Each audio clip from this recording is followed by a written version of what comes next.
What's up, guys? It's Roberto from River Media. What's up, guys? Tommy Kintner from TKR. That sounds weird Yeah. saying. Um, this is our third podcast. This time around, we are going to talk about what it takes to get a Subaru to different power levels. Okay, so just pretty much like from bolt on to Yeah. whatever. Yeah. I guess start where you don't have to change the motor. Like that would be the Okay. main thing. Like where like OEM motor is still enough. Uh, Probably with OEM motor, you can do full bolt-ons. Um, and You want to say what full bolt-ons is, just because for us it's pretty obvious, but like somebody who's just kind of starting, they might not know. uh, just a air intake, and I would say any of the choosing. Uh, you would do an air intake. You would do Intercooler. intercooler. Well, you don't actually have to do intercooler. Like if you're just doing like stock motor stuff. Okay. Especially on an STI. Like Mhm. if you did do intercooler like a front mount, I think I've got dyno information like where like the same turbo. Well, we'll get into that later because Yeah. that way it actually show you the difference with a good intercooler versus just the eBay special. For sure. But There's a lot of difference. but yeah, so out of the gate, you're going to do full bolt-ons, which is your intercooler, Turbo back. turbo back exhaust, and uh, depending on how far you're wanting to push it, you may or may not need injectors. Oh, really? If it's a 2015 plus, you're going to need injectors Hmm. because you can really max out the stock injectors with the intake. Hmm. Um, but Wow, that yeah, quickly. oh yeah, you can really like a 2015 plus with just an intake, you can pretty much put down like 330 wheel. That ain't bad. No, um, but on the stock turbo, if you do injectors, you do ethanol. I would say you're on 93, you'll make about 360, and then probably about 386 on ethanol. Okay, so just right below 400 horsepower. And is that level something that the clutch can take it? Uh, Probably you. It can take it. It just Depends on. depends on how much you Yeah, launch it. probably that's probably more the issue, the Yeah. launching it more than once you're rolling. You know Yeah, what I mean? once you're rolling, you're good. Yeah. Yeah, because stock, the clutch will hold up pretty good stock. Once you put like a 20G on it, and then you push that to like 450, um, and that's about all you're going to get out of 1050s. Okay. Like that'll be like your limit. At what point would you say doing the deletes it's an issue, like a beneficial, like the TGVs and all that kind Uh, of stuff? the the T, the TGVs technically, yes, you will make like more overall, but if there was a way to have more control over them, you would have you make a lot more bottom So more end. torque is a Well, horsepower because it's the got that flow. below the curve. Mm. So that's why it's like a a double-edged sword. So I've seen cars that come in with TGVs, and it's not really the TGVs become a problem. You're trying to get such a big stock location turbo Mm. that you can't fit it in there with the motors. Gotcha. Yeah.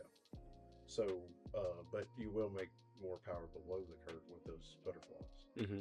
So, but I mean, yeah, I mean, you're going to eventually remove them. They do hold a lot of heat. So once you remove them, because that and like a turbo inlet, you can in a program you can pretty much pick up like 50 wheel.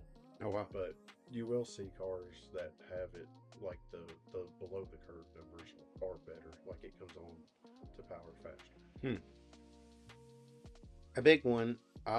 Headers. At what point do you feel like headers are a necessity?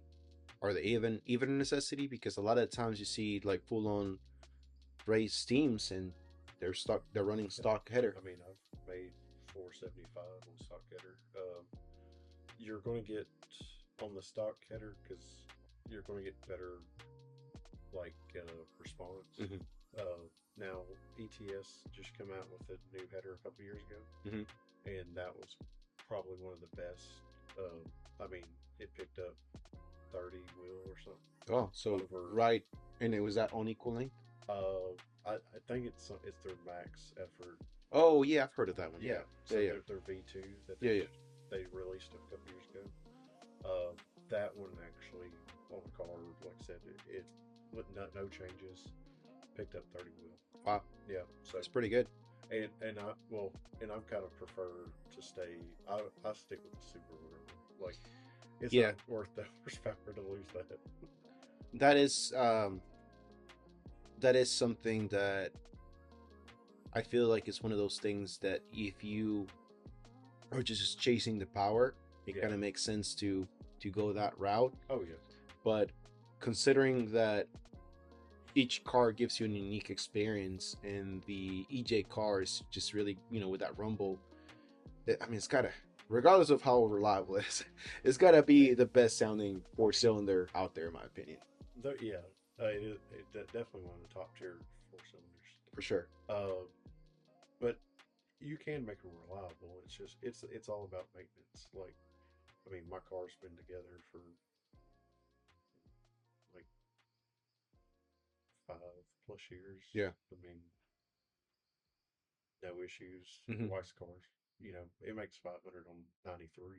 Yeah, yeah. So, I mean, and it's been together 5+ years.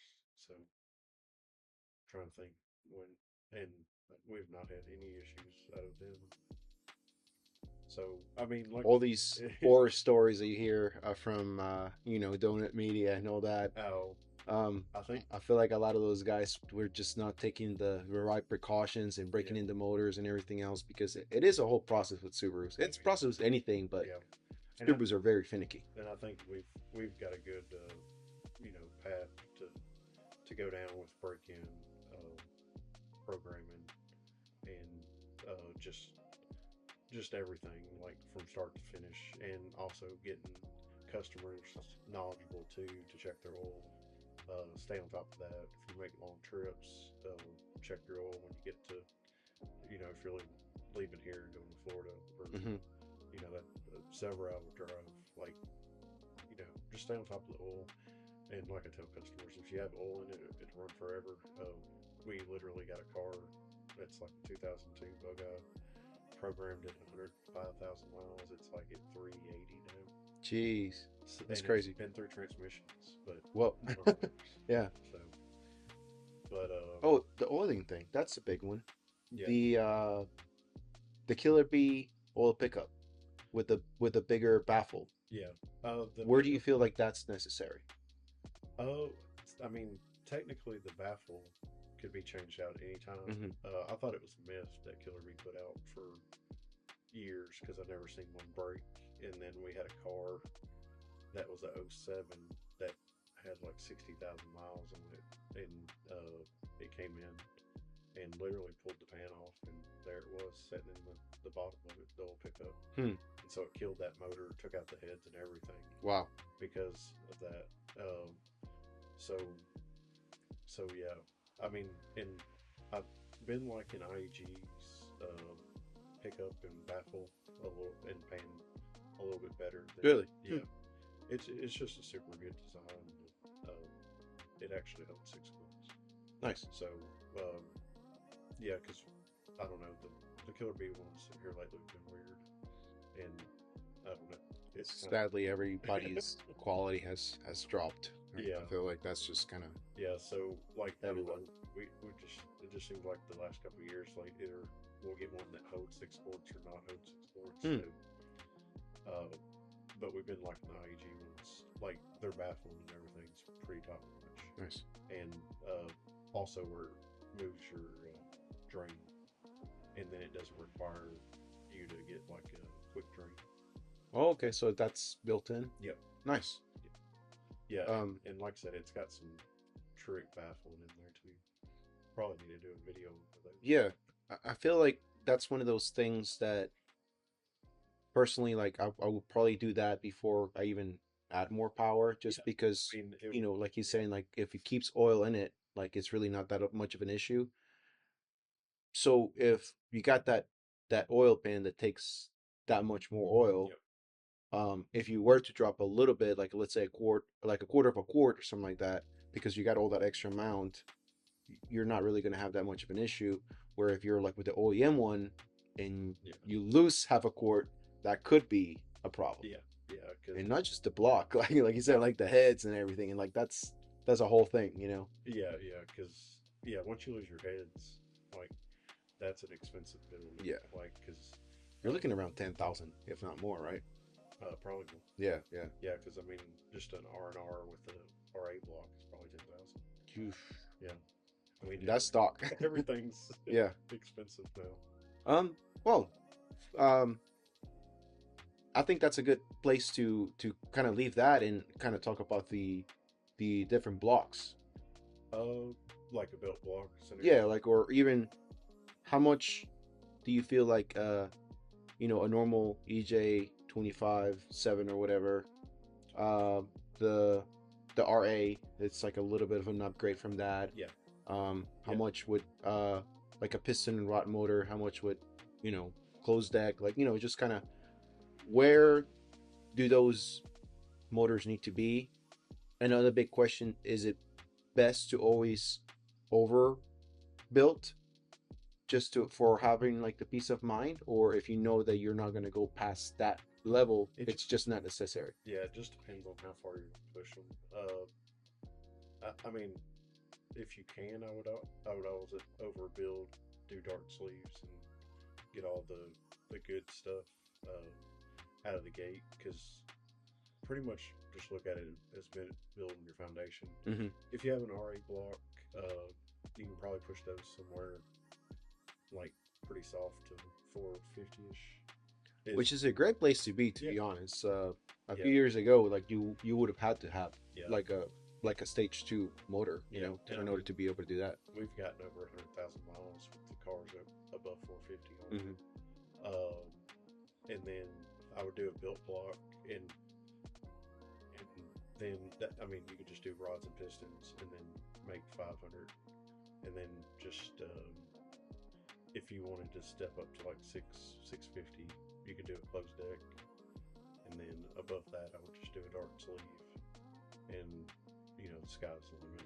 Yeah, And feel then, it. If you want more. yeah, yeah, because my personal car is a 2.6 stroker dark sleeve engine, and then the built, billet crank and everything just totally changes how it revs, and makes a super big difference climbing hills. Like you don't think of like a point Yeah, would just change it. it's you would not think that point one Yeah. of more displacement would make a big difference, but I rode on his car. What turbo did you had?